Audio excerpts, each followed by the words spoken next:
Unadhani ni busara kumlazimisha mtu aone umuhimu wa uhusiano au ni bora kumwacha aende ili upate nafasi ya mtu anayejua umuhimu wako? Ukweli ni kuwa hauwezi kumlazimisha mtu ambaye tayari ameshafanya uamuzi wa kuondoka.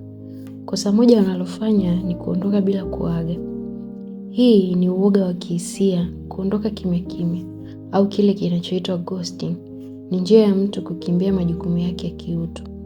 Kwa watu wa hivyo ni rahisi kwao kukaa kimya kuliko kukutazama usoni na kuona maumivu yako, au kukaa na kuelekezwa mapungufu yake.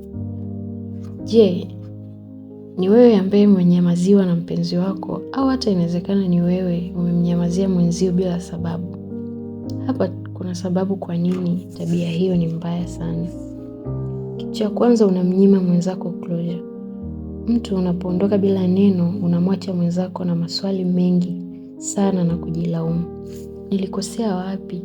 Kuna kitu gani kibaya kwangu? Huku ni kumfunga mtu kwenye gereza la mawazo yake mwenyewe. Kusema ukweli, hata kama kunaumiza, ni heshima kwa muda na hisia mlizoshiriki kwa pamoja.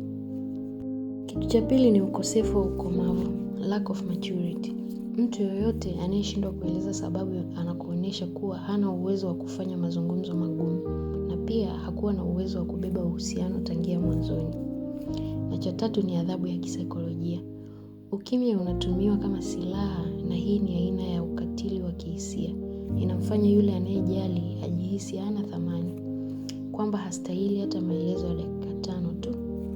Namna ya kupambana na hilo ili lisikutese. Kumbuka kuwa ukimya wao ni jibu tosha, na kuwa kama hawezi kusimama na kujieleza, basi hafai kuwa partner wako wa maisha. Sio kosa lako, usijilaumu, hukukosea popote. Tabia yake na kukimbia ni mapungufu yake, sio upungufu wa thamani yako. Ni kweli inaumiza kuona mtu uliyempa nafasi ya kwanza anakuacha kwenye giza bila tochi, lakini wakati mwingine ukimya huo ni zawadi kwako, kuwa ulimpenda mtu ambaye asili yake ya ndani ni uoga na ubinafsi.